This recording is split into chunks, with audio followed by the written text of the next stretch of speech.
अस्सलाम वालेकुम। Exercise 2.5 question है सिंप्लीफाई। आपसे क्वेश्चन नंबर 1 में कह रहे हैं अंडर रूट 169 आपको दिया हुआ है।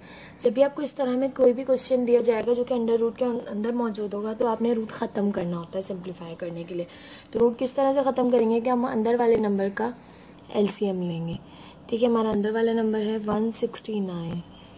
ठीक है, तो आप इसका अगर करें तो 13 सा 169 होता है और 13 1 सा 13 होता है। ठीक, तो आपके पास आ गया 13 multiply by 13 is equals to 169। आप 169 की जगह लिख सकते हैं 13 मल्टीप्लाई बाय 13। अच्छा जी, आपके पास ये स्क्वायर रूट होता है, क्योंकि ये स्क्वायर रूट इसलिए कहलाता है क्योंकि यहाँ पर अगर आपके पास इंडेक्स नंबर कुछ भी मौजूद नहीं है तो आपके पास 2 मौजूद है। ठीक है, और 2 स्क्वायर को कहते हैं, तो इसलिए इसके रूट को स्क्वायर रूट कहते हैं। अगर आपके पास इस तरह से मौजूद हो, यहाँ पर 3 मौजूद हो, तो इसको स्क्वायर रूट नहीं कहेंगे आप, ये क्यूब रूट है। ठीक है, क्योंकि इसका इंडेक्स नंबर जो है आपके पास मौजूद है 3। इसके इंडेक्स नंबर के बारे में हम नेक्स्ट एक्सरसाइज में पढ़ेंगे, मगर यहाँ पर जस्ट मैं आपको एक हिंट दे रही हूँ थोड़ा सा कि आपके पास इस तरह से अगर इंडेक्स नंबर यानी कि जो इसके ऊपर मौजूद हो छोटा सा, तो ये इंडेक्स नंबर कहलाता है और ये डिसाइड करता है कि ये स्क्वायर रूट है या क्यूब रूट है। अगर यहाँ पर कुछ भी मौजूद नहीं है तो ये एक स्क्वायर रूट है, क्योंकि कुछ मौजूद नहीं है तो 2 मौजूद होगा। ठीक है, तो ये एक स्क्वायर रूट है, तो अंदर वाली टर्म्स जो है हमें 2 होंगी अगर, तो उनमें से उसमें से स्क्वायर रूट कैंसिल हो जाएगा। ठीक, और अगर ये क्यूब रूट है तो अंदर 3 टर्म्स एक जैसी होंगी तो क्यूब रूट कैंसिल होगा। ठीक, ये हम नेक्स्ट एक्सरसाइज में पढ़ेंगे। इसमें जस्ट मैंने आपको इंट्रो दिया है थोड़ा सा। तो 13 मल्टीप्लाई बाय 13 है और स्क्वायर रूट है, स्क्वायर रूट आप इस तरह से भी इसको लिख सकते हैं कि 13 का स्क्वायर, और स्क्वायर से स्क्वायर रूट कैंसिल हो जाता है, तो आपके पास आ गया सिंपल 13। तो आपके पास 169 का रूट ओपन हुआ तो आंसर आया आपके पास 13। This is the answer. Next है क्वेश्चन 2 आपके पास अंडर रूट 180। आप 180 का LCM लेंगे।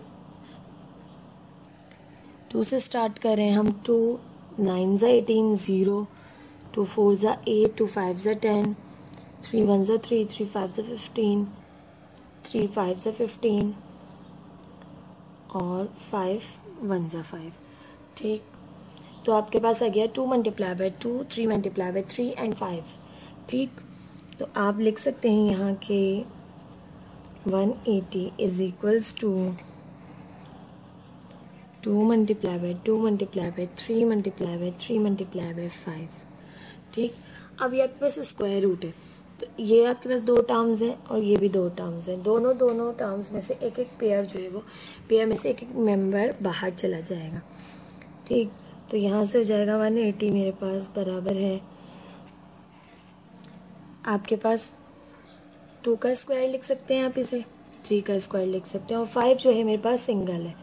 ठीक, तो उसे एज इट इज रहने दिया। तो यहाँ से ये हो जाएगा मेरे पास स्क्वायर मौजूद है तो रूट कैंसिल, ये बाहर आ गया। 3 पे भी स्क्वायर मौजूद है तो 3 का रूट कैंसिल, 3 बाहर आ गया, और 5 सिंगल है तो 5 रूट के अंदर ही रहा।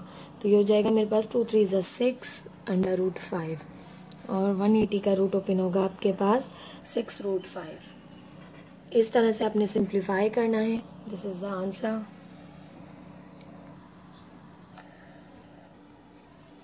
क्वेश्चन नंबर 3 है मेरे पास 12 मल्टीप्लाई बाय 12। ठीक है, आपके पास है 12 मल्टीप्लाई बाय 12। अब ये 2 अलग अलग रूट में हैं और मल्टीप्लाई हो रहे हैं, तो हम इन दोनों को एक ही रूट में लिख सकते हैं क्योंकि मल्टीप्लिकेशन हो रही है। ठीक है, तो हम इन्हें 12 मल्टीप्लाई बाय रूट 12 बराबर है, हम इन्हें एक ही रूट में लिख सकते हैं। 12 मल्टीप्लाई बाय 12, इनका रूट एक ही कर दिया क्योंकि दोनों के पास स्क्वायर रूट था तो एक ही में कर दिया। तो यहाँ से हो जाएगा मेरे पास 12 का स्क्वायर, और स्क्वायर से रूट कैंसिल हो जाएगा, या इस तरह से भी कह लें कि 2 हो गए हैं तो एक बाहर आ जाएगा रूट के ख़त्म करके रूट, या आप इस तरह कर लें कि 12 का स्क्वायर स्क्वायर से रूट कैंसिल हो जाता है आपके पास, तो ये आ जाएगा सिंपल 12। तो आपके पास under root 12 multiply by under root 12 बराबर आ गया सिंपल 12 के। This is the answer. Please like and subscribe my channel and share with your friends. कोई भी आपको प्रॉब्लम हो प्लीज़ कमेंट सेक्शन में मुझे बताइए, मैं आपकी प्रॉब्लम ज़रूर सॉल्व करने की कोशिश करूँगी। कोई भी क्वेश्चन जिसमें आपको मसला हो प्लीज़ वो मेरे साथ शेयर कीजिए, मैं आपकी पूरी मदद करूँगी कि आपको वो समझ आए। Thank you. अब आ जाते हैं अपने क्वेश्चन की तरफ। 2.5 का क्वेश्चन नंबर 4 है मेरे पास। √16 मल्टीप्लाई बाय √12। आपके पास दोनों अलग अलग रूट में मौजूद हैं, आप इनको एक ही रूट में लिख सकते हैं, मगर पहले इनकी पेयरिंग कर लेते हैं। ठीक है, अगर हम 16 का एलसीएम लें तो 2 8 ज़ा 16, 2 4 ज़ा 8, 2 2 ज़ा 4 एंड 2 1 ज़ा 2। तो ये मेरे पास हो गया, क्या कहते हैं, 4 टाइम्स 2 हो गया। ये मेरे पास 4 टाइम्स 2 हो गया। अब हमारे पास हमें स्क्वायर रूट कैंसिल करना है, तो हमारे पास हमें इन दोनों के भी पेयर बनाने होंगे, 2 2 ज़ा 4 और 2 2 ज़ा 4। अब मैं 16 को लिख सकती हूँ 4 मल्टीप्लाई बाय 4। ठीक है, तो 16 का रूट तो मैं लिख लेती हूँ अंदर। 16 के 4 मल्टीप्लाई बाय 4 होता है 16। और 12 की बात करें तो 12 होता है 2 6 ज़ा 12, 2 3 ज़ा 6 और 3 1 ज़ा 3। तो ये मेरे पास होता है 2 मल्टीप्लाई बाय 2 मल्टीप्लाई बाय 3। तो यहाँ से 4 का पेयर हो गया तो सिंगल 4 बाहर आ गया, और यहाँ पे 2 का पेयर है तो 2 बाहर आया और 3 जो है वो रूट के अंदर ही रहा। यहाँ से हो जाएगा 4 2 ज़ा 8 √3। 3 है ये, सॉरी 3 है ये। ठीक, अब ये आपके पास आ गया 16 मल्टीप्लाई बाय √12 का रूट कि 8 √3। इससे ज़्यादा ये सिंप्लीफाई नहीं हो सकता। This is the answer. Question number 5 है आपके पास। √14 मल्टीप्लाई बाय √21। ठीक है, अलग अलग इनका फैक्टर्स ले लेते हैं। पहले 14 के फैक्टर्स लें तो 2 7 ज़ा 14, 7 1 ज़ा 7। इसके अलावा अगर 21 के लें तो 3 7 ज़ा 21 एंड 7 1 ज़ा 7। तो यहाँ से मेरे पास आ गया 14 √14 and multiply by √21 is equals to, यहाँ से मेरे पास आ गया 2 मल्टीप्लाई बाय 7 और यहाँ से मेरे पास आ गया 3 मल्टीप्लाई बाय 7। ठीक है, दोनों को एक ही मल्टीप्लाई हो रहे हैं तो दोनों को एक ही रूट में कर लेते हैं, क्योंकि यहाँ पे भी कोई पेयर नहीं बन रहा और यहाँ पे भी नहीं। तो ये जाएगा 2 multiply bye 7 multiply by 7 multiply by 3। मैंने इसको जस्ट पलट भी दिया, 7 पहले ले आई 3 बाद में लिखा, क्योंकि यहाँ पे 7 का पेयर बन रहा है इसलिए वो 7 का पेयर हो रहा है तो 7 बाहर आ गया और रूट के अंदर मेरे पास बचा 2 मल्टीप्लाई बाय 3। तो ये हो जाएगा 7 √2 3 ज़ा 6। तो √14 मल्टीप्लाई बाय √21 ओपन होगा आपके 7 √6। This is the answer. से ज़्यादा ही सिंप्लीफाई नहीं हो सकता। क्वेश्चन नंबर 6 है मेरे पास। √15 डिवाइडेड बाय √5। आपके पास दोनों रूट में मौजूद हैं, डिवाइड हो रहे हैं, आप इन्हें एक ही रूट में लिख सकते हैं। ठीक है, दोनों के पास स्क्वायर रूट है तो मैं √15 डिवाइडेड बाय √5 को लिख रही हूँ 15 डिवाइडेड बाय 5। ठीक, आप चाहें तो इसको इस वे में भी कर सकते हैं कि 5 1 ज़ा 5, 5 3 ज़ा 15। डिवाइड हो गए दोनों तो आपके पास आ गया √3। तो इसका रूट जो है वो ओपन हुआ √3। ये भी आपके पास ठीक है आंसर। इस क्वेश्चन को आप इस तरह भी कर सकते हैं कि 15 का आपने फैक्टर्स मालूम किए तो 3 5 ज़ा 15 और 5 1 ज़ा 5। तो आपके पास आ गया √15 डिवाइडेड बाय √5 बराबर 15 का आपके पास आ गया 3 मल्टीप्लाई बाय 5 और नीचे भी आपके पास रूट में 5 मौजूद है। अब आप इस √3 को अलग लिख सकते हैं और √5 को अलग लिख सकते हैं। अभी आपने अलग अलग को एक में लिखा तो एक ही को अलग अलग में भी लिख सकते हैं। और √5 एज इट इज़ नीचे वाला, √5 से √5 कैंसिल, तो यहाँ से मेरे पास आ जाएगा √3। ठीक है, इस वे में भी कर सकते हैं, आप इस तरह भी कर सकते हैं, कोई मुश्किल नहीं है। ठीक है, दिस इज द आंसर।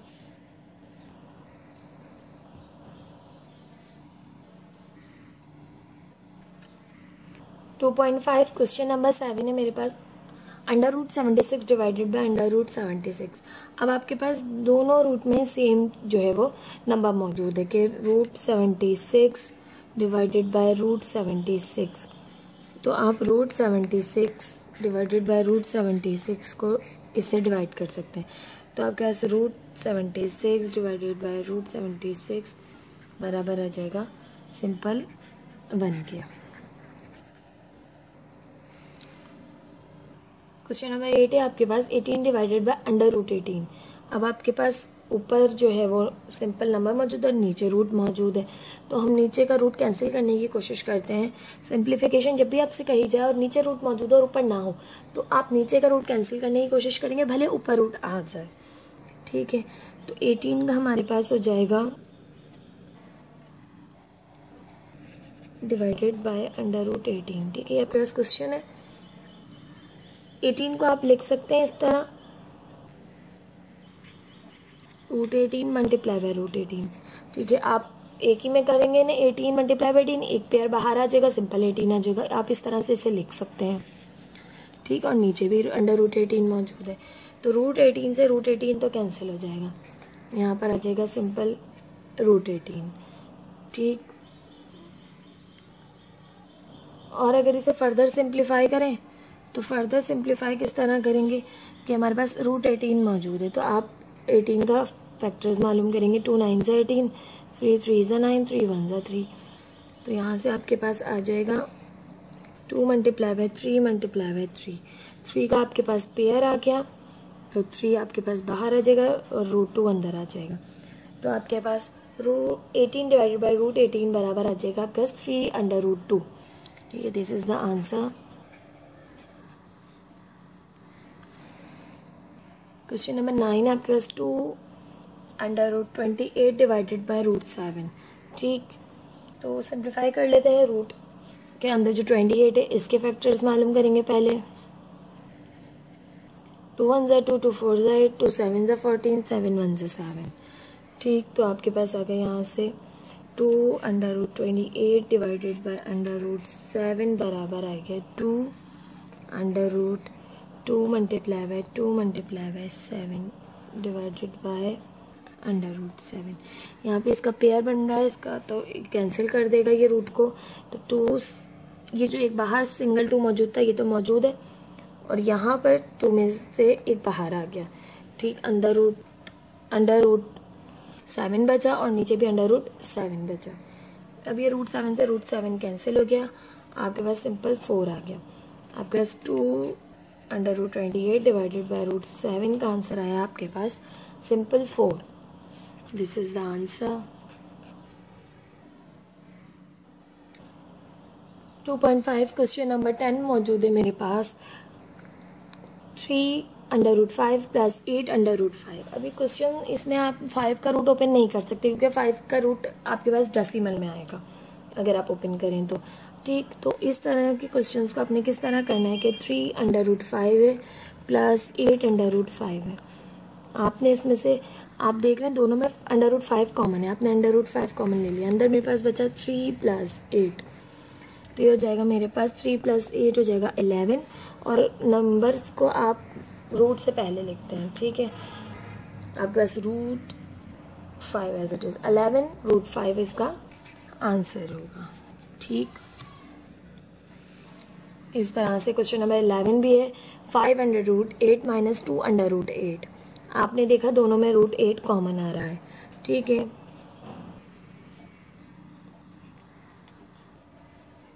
आपने √8 कॉमन ले लिया,